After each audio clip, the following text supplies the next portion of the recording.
Buenas noches, hermanos. ¿Cómo se sienten?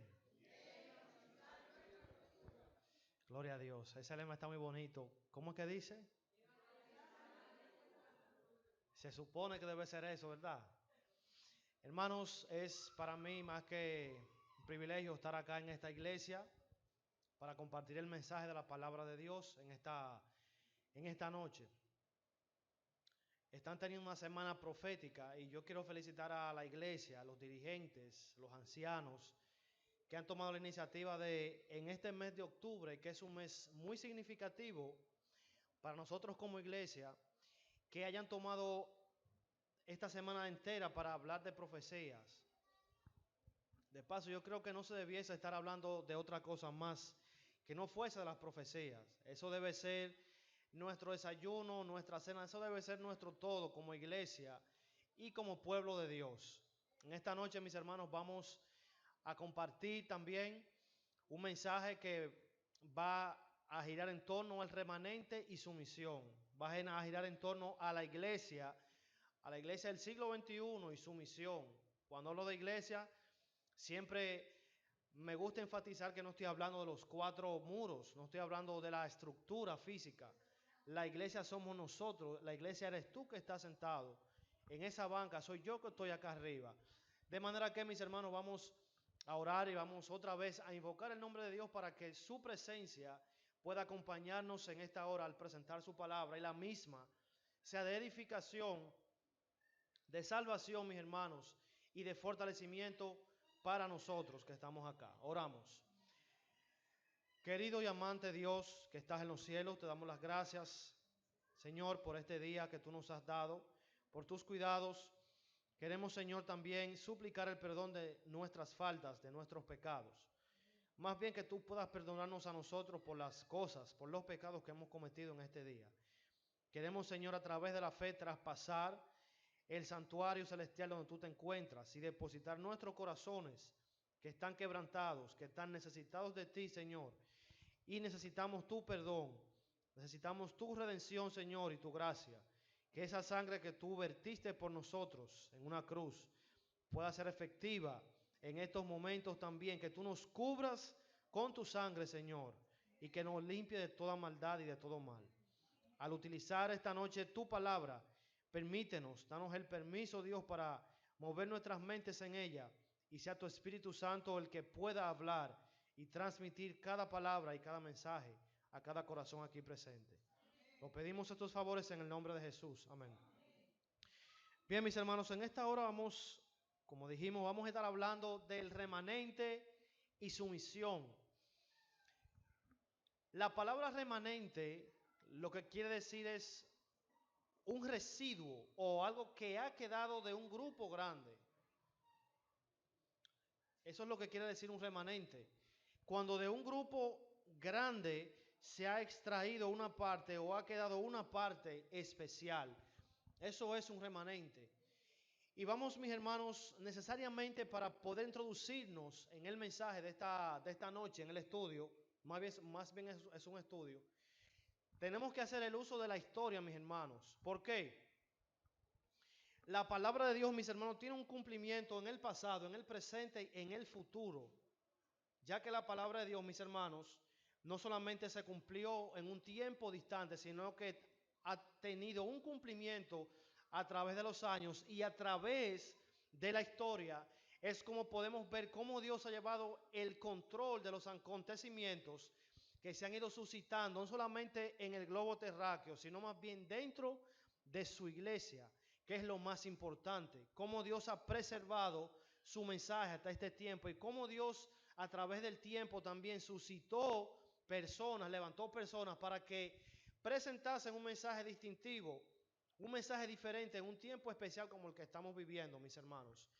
Nuestra lectura bíblica, que fue localizada en el libro de Apocalipsis, Apocalipsis capítulo 10, fue nuestra lectura bíblica. Vamos a contextualizar un poco antes de introducirnos de lleno allá. Si tienen sus Biblias, mis hermanos, me pueden acompañar. Apocalipsis, el capítulo 10 y los versículos 8 al 11. Vamos a ver algunas cosas que nos dice el texto.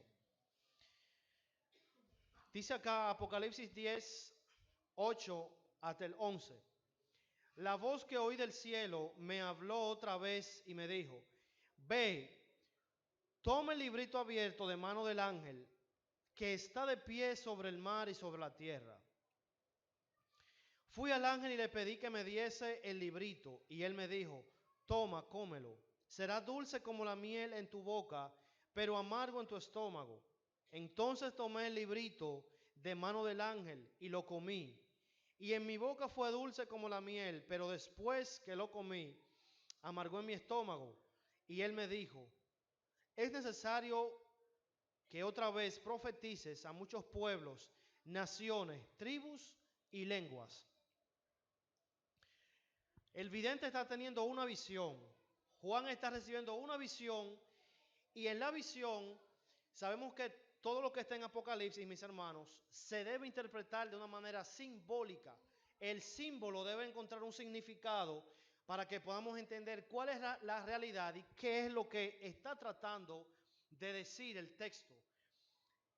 Primero vemos que el ángel está parado y tiene un pie en el mar, otro en la tierra, y tiene el libro abierto.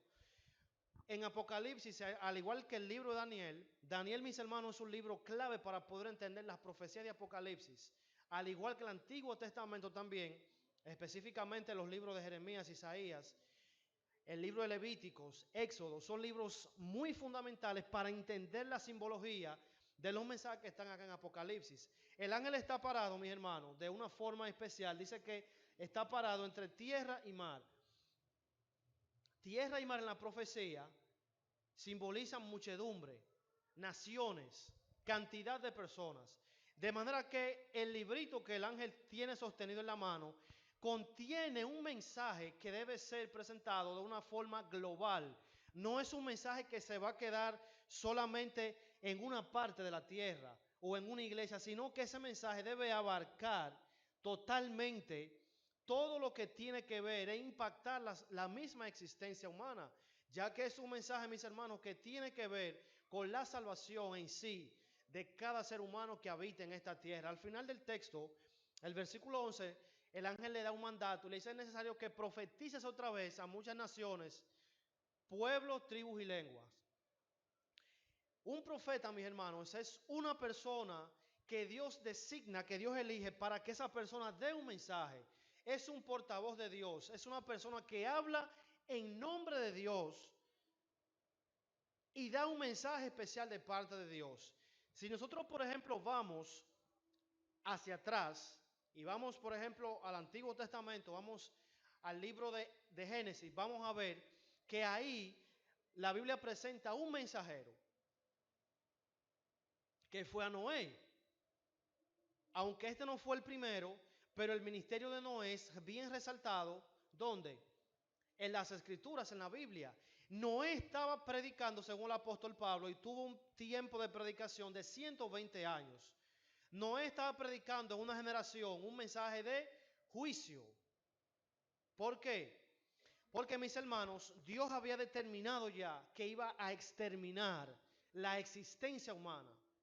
Por el nivel de maldad que había, Dios, ¿qué iba a hacer? Dios iba a tener que raer de la tierra totalmente toda existencia humana, incluso animal, porque el pecado había corrompido a una dimensión extremadamente grande.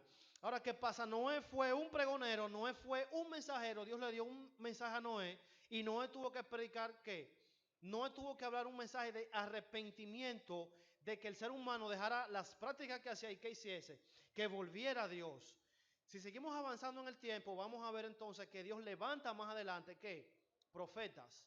Y cada profeta, que fueron 28 reyes, en ese tiempo de casi 400 años, Dios estuvo levantando uno profeta detrás de otro, un profeta detrás de otro. ¿Para qué?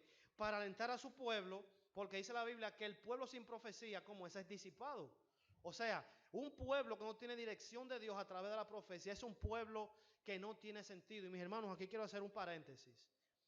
La razón de ser de la iglesia adventista del séptimo día, la razón de ser es el mensaje que nosotros tenemos en sí. Lo que creemos, lo que profesamos, lo que vivimos y más allá también ese mensaje tenemos de Dios un mandato sagrado y serio, mis hermanos. Lo que usted tiene en sus manos, usted no sabe lo que usted tiene en sus manos. Como decimos en el argot popular, tenemos una papa caliente en las manos, mis hermanos. El mensaje que tenemos en nuestras manos es un mensaje serio, mis hermanos, porque es el mensaje que toca para este tiempo. Y hay que darlo, mis hermanos. Cuando la iglesia descuida el estudio de sus doctrinas, el estudio de la palabra, el estudio de su identidad como iglesia, mis hermanos, es una iglesia que está destinada a desaparecer. Las iglesias que no profundizan en el estudio de la palabra y de dónde viene y cuál es el propósito de la existencia, son iglesias, mis hermanos, que desaparecen. Dios entonces tiene que levantar profetas. Podemos mencionar algunos de ellos como Jeremías, podemos mencionar a Ezequiel, el mismo Daniel en el tiempo del cautiverio, Jeremías también, etc. Ahora, en el tiempo de la venida de Jesús aparece otra persona. Dios levanta un profeta para que dé un mensaje, para que prepare al pueblo. ¿Y quién era? Era Juan el Bautista. El mensaje de Juan era un mensaje de arrepentimiento.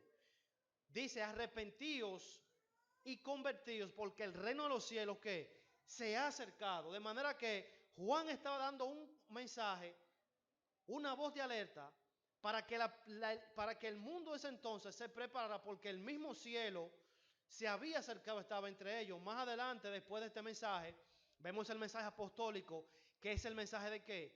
El mensaje de la cruz, el mensaje del evangelio, de un Mesías, de un Cristo que fue muerto, fue crucificado y que al tercer día resucitó. Entonces vemos también más adelante que el apóstol Pablo en sus epístolas también hace un poquito de hincapié en el asunto de un mensaje que tiene que ver también con un mensaje de un juicio y que somos también llevados en el cielo y presentados ante Dios. Dios fue dando mensajes en diferentes tiempos.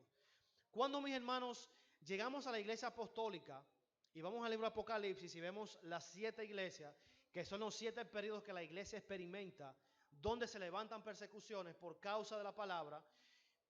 Podemos incluso ver en el capítulo 1 de Apocalipsis, cuando Juan, el vidente, el profeta, dice que estaba en la isla de Patmos por causa del testimonio, de la palabra de Dios, perdón, y del testimonio de Jesucristo. O sea, Juan estaba siendo martirizado en Patmos, en un cautiverio. ¿Por qué?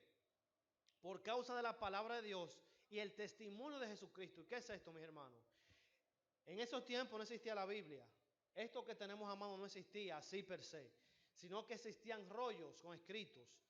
Y cuando la Biblia se refiere a la palabra de Dios, la palabra de Dios es conocida como los testimonios del Antiguo Testamento y los profetas. Y el testimonio de Jesucristo es conocido como todas las enseñanzas de Jesús, más las epístolas como testimonio también de los apóstoles. De manera que el apóstol Juan, evidente, estaba siendo martirizado en Patmos, en ese cautiverio, por causa de ¿qué? De la palabra. Porque, mis hermanos, cada vez que la palabra se presenta en toda su plenitud, ¿saben lo que ocurre? Satanás levanta persecución con la iglesia. Si usted se va al libro de los Hechos, si usted estudia la historia de la iglesia apostólica, usted va a ver cómo los apóstoles eran perseguidos. ¿Por qué? Por presentar la palabra.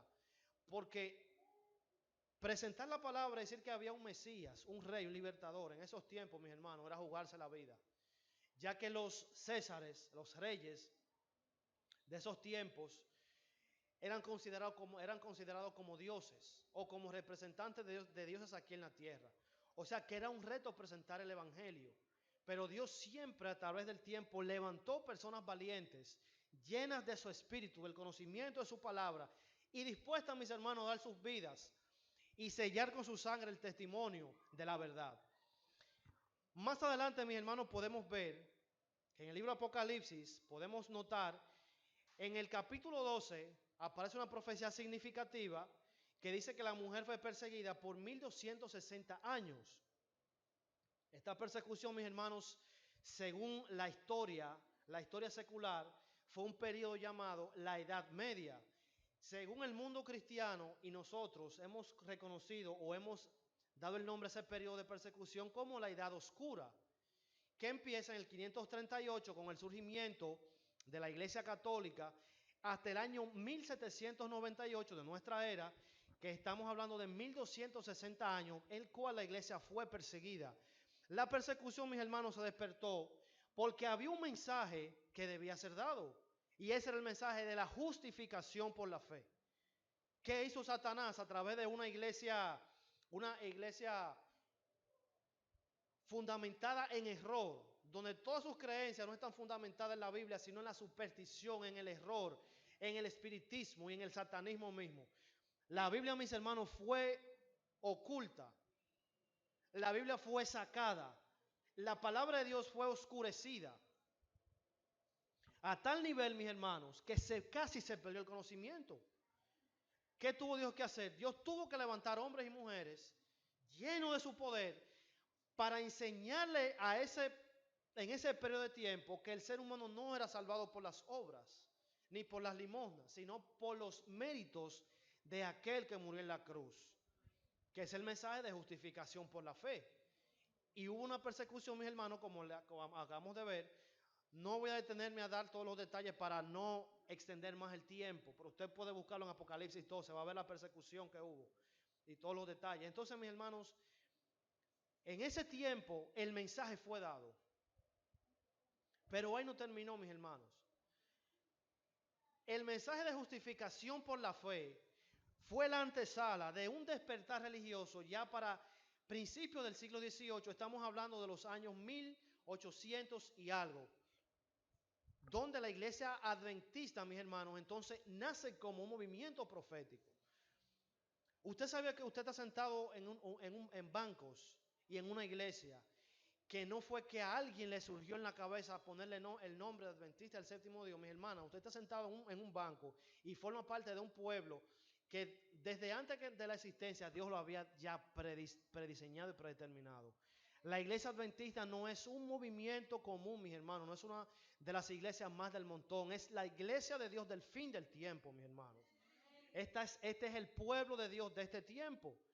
Entendiendo eso, mis hermanos, vamos a ver cómo podemos notar nuestro origen proféticamente hablando. El libro Apocalipsis, capítulo 10, lo que estuvimos leyendo.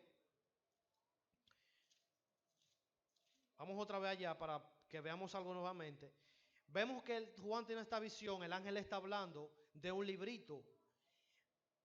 ¿Qué librito es ese, mis hermanos? Hablamos que todo lo que está en la profecía debe ser interpretado como proféticamente. Daniel y Apocalipsis se interconectan unos con otros y es necesario poder entender incluso la simbología, los mensajes de Daniel, para que podamos ver el mensaje esencial que se encuentra en Apocalipsis. El capítulo 12 de Daniel, mis hermanos, vamos a ir al capítulo 12 del libro de Daniel para que veamos acerca de qué librito es que nos está hablando el texto.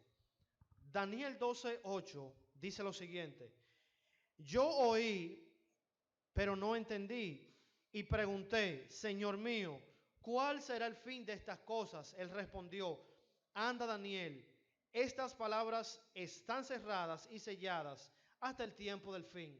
Hay otra versión que dice, anda tú Daniel y cierra el libro o sella la visión, porque es para cuando, es para el tiempo del fin. En el capítulo 10 de Apocalipsis, mis hermanos, que abarca desde el año 34 hasta el año casi 1798, abarca los mensajes que tienen que ver con la justificación por la fe. Después de ese año, entonces hubo un despertar religioso. Ya no había una iglesia apostólica. ¿Por qué? Porque cuando la persecución termina, a raíz de la predicación potente del evangelio, del mensaje de justificación por la fe, el mundo de ese entonces es alumbrado con el evangelio nuevamente. ¿Y qué ocurre? La iglesia madre, como así se le llama, o la iglesia popular, todas las denominaciones fueron desprendidas de ellas y nacen un sinnúmero de movimientos. Ahora, ¿qué tuvo Dios que hacer? Dios tuvo ahora que elegir ahora un pueblo en el tiempo para que presentara un mensaje. Y ese mensaje, mis hermanos, que le sabe dulce al profeta y después le sabe amargo, mis hermanos, no es nada más ni nada menos, mis hermanos, que el mensaje del gran chasco del año 1844. ¿Qué ocurrió ahí? Los mensajes de Dios, mis hermanos, son dulces, real. La palabra de Dios es dulce, no es amarga. Pero, mis hermanos, la palabra de Dios viene entremezclada también con cosas que a veces no nos gusta escuchar. Dios es amor, Dios también es fuego consumidor. Y Dios es un Dios de juicio, un Dios de pacto. Y eso a veces se ha querido ocultar. Y se le ha querido solamente mostrar a la persona como un lado de Dios. No se le ha querido mostrar a Dios en toda su plenitud. De paso, mis hermanos, nosotros nos parecemos un poquito a las iglesias del montón por los estilos de mensaje que estamos predicando. Los mensajes que deben estar siendo predicados en nuestras iglesias, en nuestros púlpitos, en nuestras escuelas sabáticas, en nuestras reuniones, en todo lo que se hace, mis hermanos, no están siendo predicados. Con esto yo no quiero decir que no debemos hablar que Dios es amor, sí, pero mis hermanos, yo más bien creo que a la gente hay que decirle que Dios es amor es con nuestras vidas. El testimonio de tu vida y de mi vida es que debe decirle a la persona que Dios es un Dios de amor, no es otra cosa. Porque el evangelio también, mis hermanos, no tiene únicamente que ver con un sinnúmero de conocimientos, de doctrinas. El evangelio es algo que transforma tu vida, es un estilo de vida. La palabra de Dios, mis hermanos, no es solamente para llenar la cabeza de conocimiento, sino es para que la vida sea transformada desde adentro hacia afuera, mis hermanos. Ese librito amargo, mis hermanos, es el mensaje que se da a Daniel y es sellado. Y el profeta Juan lo recibe. Y entonces, mis hermanos, ese mensaje alcanza hasta nuestra época, en el año 1844, cuando el gran chasco ocurre. El amargo que él sintió, mis hermanos, es traducido como que el pueblo fue chasqueado porque esperaban a Jesús. Cristo no vino para esa fecha. Hubo un amargor, hubo un desinterés. Pero ¿qué dice el versículo 11? Es necesario que profetices otra vez a muchas naciones, pueblos, tribus y lenguas. Ahora, mis hermanos, ¿cuál es el mensaje? Sabemos que el remanente, ¿quién es? Es la iglesia adventista del séptimo día, es usted, soy yo. Ahora, ¿cuál es el mensaje, mis hermanos? Si el mensaje de justificación por la fe, si el mensaje de la cruz, si el mensaje del arrepentimiento, si el mensaje de la venida de Jesús como el Mesías ya se dio. Ahora, mis hermanos, ¿cuál es el mensaje? ¿Dónde está el mensaje que debemos dar? Apocalipsis 14, mis hermanos. Apocalipsis capítulo 14, se encuentra, mis hermanos, la misión de la iglesia, resumida en ese capítulo. Ahí se encuentra, mis hermanos, mi querida iglesia, el mensaje que tú y yo debemos estar dando en este tiempo y que fue descuidado. Apocalipsis 14, mis hermanos, nos presenta los mensajes de los tres ángeles. Y en Apocalipsis, mis hermanos, sabemos, recapitulando, que no son tres ángeles que van a predicar volando por el medio del cielo. En el libro Apocalipsis, la simbología y el significado de un ángel es un mensajero. En el capítulo 1, mis hermanos, para que entendamos esto, si no lo tenemos aún comprendido, vemos que Juan tiene una visión, no la voy a leer para que el tiempo nos aproveche. Juan tiene una visión donde ve a Jesús caminando en medio de 7 candeleros de oro y también ve que en sus manos, ¿qué había? En su mano habían 7 estrellas. Juan no entendió bien la visión. Ahora Jesús le explica la visión. En el mismo capítulo 1, el versículo 20 dice: el misterio de las 7 estrellas que viste en mi mano derecha son los 7 que viste en mi mano derecha, y de los 7 candelabros de oro es este. Las 7 estrellas son los ángeles de las iglesias y los 7 candelabros son las 7 iglesias. Ahora, la palabra ángel es traducida como ángelos, que significa mensajero. Entonces, un ángel en profecía, ¿qué significa? Un mensajero. ¿Estamos de acuerdo ahí? Ahora, Apocalipsis 14, mis hermanos, cruzando el tiempo, pasando del año 1844 a nuestros días, al siglo XXI, hay un mensaje. ¿Y cuál es el mensaje, mis hermanos? Apocalipsis 14 nos dice, del versículo 6 hasta el 11, ahí están los 3 mensajes, dice: entonces vi otro ángel que volaba por el cielo con el evangelio eterno para predicarlo a los que habitan en la tierra, a toda nación, tribu, lengua y pueblo. Decía a gran voz, ¿cómo decía? Miren, mis hermanos, en la Biblia, cuando hay detalles, no están porque el profeta los quiso poner. Cuando hay detalles resaltando algo es porque eso tiene una gran importancia. Entonces el mensaje de los 3 ángeles, ¿cómo debe ser dado? A gran voz, mis hermanos. de una forma que todo el mundo escuche esto, porque es un mensaje, mis hermanos, es el último mensaje. Mis hermanos, después de aquí no hay más nada. Este es el último tiempo, es el último mensaje. Esto hay que tomarlo en serio, hay que predicarlo en serio, hay que vivirlo en serio. Porque después de aquí, mis hermanos, no hay más nada.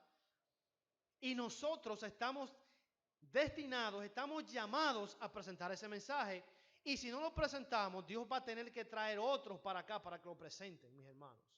Dice el texto, continúa diciendo, decía a gran voz, ahí está el primer mensaje. Temed a Dios y dadle gloria, porque ha llegado ¿qué? La hora de su juicio, y adorad al que hizo el cielo, la tierra, el mar y las fuentes de las aguas. Este mensaje, mis hermanos, es un mensaje triple. El primero tiene tres esencias. Lo primero es que nos dice que ha llegado la hora del ¿qué? Del juicio, mis hermanos. Y si vamos conectando con la profecía, para el año 1844, de acuerdo a la profecía de Daniel, de los 2300 tardes y mañanas, de Daniel 8:14, Daniel 7, Daniel 8, Daniel 9, que contiene la profecía en detalle, nos dice que desde el año 457 hasta el año 1844 se cumplían perfectamente en cuanto 2300 años. Y en ese tiempo, mis hermanos, Cristo pasaba de una fase de sacerdote a sumo sacerdote a una fase de hecho final. Y nosotros sabemos que cuando Jesús salga del santuario, mis hermanos, Jesús viene, si usted se va a Apocalipsis, dice que las vestiduras que él tiene incluso en el capítulo 20 ya no son blancas sino rojas, denotando que lo que va a ocurrir, ¿qué es? Mis hermanos, es un conflicto, es una batalla entre el bien y el mal, de manera que el primer mensaje debemos alertar al mundo que es un mensaje de juicio, mis hermanos, que el tiempo se está acabando y que el destino eterno de cada ser humano depende ahora en gran medida de lo que Jesús hace en el santuario. Y los que estamos encargados a redirigir la vista al santuario de los que no conocen de este mensaje somos nosotros, mis hermanos. De la seriedad del tiempo que vivimos. También nos dice que adoremos a Dios, segunda parte del primer mensaje. Que adoremos a Dios. Apocalipsis, mis hermanos, después del capítulo 11, la palabra de oración se repite mucho. Y el capítulo 13, que es el centro del libro y del mismo mensaje, nos presenta que hay un conflicto. ¿Por qué? Por la adoración. Porque se está tratando de sacar a Dios como el Dios creador, como el Dios de la creación. Por eso está llamando a que se adore. Y esa adoración, mis hermanos, tiene un aspecto especial, que es un aspecto de obediencia, de santificación, que se consigue a través de ¿qué? De la observancia del sábado, mis hermanos, el séptimo día de la semana. Segundo mensaje dice, un segundo ángel lo siguió diciendo, ha caído la gran Babilonia, que ha dado a beber a todas las naciones del vino del furor de su fornicación. Tercer mensaje dice, y un tercer ángel lo siguió diciendo a gran voz, si alguno adora a la bestia y a su imagen y recibe su marca en su frente o en su mano, este también beberá del vino de la ira de Dios, vaciado puro en la copa de su ira, y será atormentado con fuego y azufre ante los santos ángeles y ante el Cordero. Y el humo de su tormento sube para siempre jamás. Y los que adoran a la bestia y a su imagen, y los que reciben la marca de su nombre, no tienen reposo ni de día ni de noche. Miren, mis hermanos, sinceramente me hubiese gustado detenerme para explicarles esos dos mensajes, pero el tiempo no nos ayuda más. Ya son las 9. No quiero abusar. Mis hermanos, tenemos un compromiso serio con Dios. Estamos viviendo en la última iglesia, que de paso, en el mensaje de las 7 iglesias, cada iglesia tiene un nombre y cada nombre tiene un significado. La última, que es la iglesia de la Odisea, que significa la iglesia en juicio o la iglesia que está siendo juzgada, somos nosotros. O sea, es la última hora. De manera que, mis hermanos, es un tiempo urgente. No podemos perder el tiempo, mis hermanos, ya. No podemos perder el tiempo. Finalizo con lo que Jesús dijo en el libro de Mateo capítulo 24. Dice, y será predicado este evangelio por testimonio de todas las naciones y entonces vendrá el fin. El versículo 14 guarda algo especial. Jesús dijo, y será predicado este evangelio. No dijo el evangelio. ¿Por qué Jesús dijo este evangelio? Porque hay muchos evangelios, mis hermanos, o hay muchos mensajes que pretenden ser el evangelio, pero el único evangelio auténtico, mis hermanos, y eso grítelo a gran voz, es el mensaje que Dios, en su infinita misericordia, su bondad, su sabiduría, ha depositado en esta iglesia, mis hermanos. El mensaje verdadero, puro de salvación, sin adulterio, el mensaje, mis hermanos, cristalino, sin ningún tipo de error, ha sido depositado en esta iglesia, mis hermanos. Que a veces no lo estemos viviendo a plenitud, bueno, ese no es el problema de Dios, es el problema de nosotros, pero este es el mensaje, mis hermanos. Y la misión del remanente no es más, mis hermanos, que lo que dice Apocalipsis 18, y con eso termino. Dice, después de esto vi otro ángel volar por el medio del cielo, y la tierra completa fue alumbrada con la gloria de Dios. Y decía a gran voz, salid de ella, pueblo mío, y no seáis participantes de sus pecados. En esta noche Dios nos está llamando, mis hermanos, a comprometernos. Ese ángel que alumbra con poder el mundo, puede ser tú, puedo ser yo, mis hermanos. Ese ángel, ese mensajero, tenemos que ser nosotros. Lleno, mis hermanos, revestido del poder del Espíritu Santo. Cuando la lluvia tardía sea derramada, vamos a dar ese pregón, mis hermanos. Y el mundo entero será alumbrado con el evangelio eterno, con el verdadero mensaje de Dios. Porque el tiempo, mis hermanos, no será más. Hermanos, que Dios nos pueda bendecir en esta noche. Que nos sentamos comprometidos con lo que tenemos como herencia profética de parte de Dios. Que presentemos este mensaje, mis hermanos, y que también lo vivamos. Que no sea solamente teoría, que no nos volvamos filósofos, sino también que nos volvamos, ¿qué? Hacedores de la palabra, mis hermanos. Que Dios nos bendiga, que su Espíritu Santo, mis hermanos, more en nosotros, y que cada vez que nosotros hablemos, que no nos avergoncemos de identificarnos como adventistas del séptimo día, como los portadores del último mensaje de este tiempo, mis hermanos. Dios nos bendiga, vamos a estar sobre nuestros pies y vamos a orar para que concluyamos. Mis hermanos, por razones de tiempo tuvimos que resumir, pero mis hermanos, ahí está la Biblia. Comamos de ella, mis hermanos. Oramos. Amante Dios y Padre que estás en los cielos, alabamos tu nombre en esta noche. Te exaltamos, Señor. No tenemos cómo agradecerte el que tú no hayas elegido de entre tantas cosas que hay en el mundo, Señor, tú nos elegiste y nos trajiste a tu luz admirable, Señor. Gracias, Dios, porque no nos dejaste en tinieblas, en confusión. Nos trajiste, Dios, a la verdad que nos puede libertar y nos puede, Señor, hacer salvos. Ayúdanos, Señor, ahora que esa verdad, ya de ser un conocimiento, se transforme ahora en vivencia, en práctica. Que compartamos nuestros mensajes, Señor.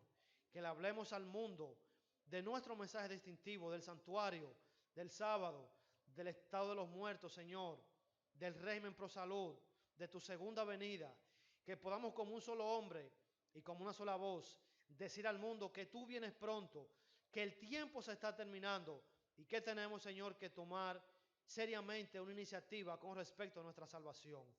A nosotros que hemos militado en este pueblo por algunos años, Señor, a veces nos cansamos, nuestras manos y nuestros pies se debilitan por la espera, pero pedimos en esta noche una porción extra de tu Espíritu, Señor. Fortalécenos, Señor. Ayúdanos a pelear con el mundo, con las tentaciones, con los atractivos, con los afanes y con todas las cosas, Señor, que nos puedan alejar de ti. Dirígenos, oh Dios, y permítanos ser de aquellos que presenta el capítulo 14 Apocalipsis. Vi 144,000 sellados con el nombre del Dios vivo en sus frentes. Que nosotros, Dios, podamos ser de ese grupo, un grupo selecto que ha de ser llevado al reino de los cielos, Señor, por tus méritos. Acompáñanos a nuestros hogares ahora, bajo la protección de tus ángeles y tu Espíritu Santo. En el nombre de Jesús lo pedimos. Amén. Hermanos, feliz resto de la noche y bendiciones.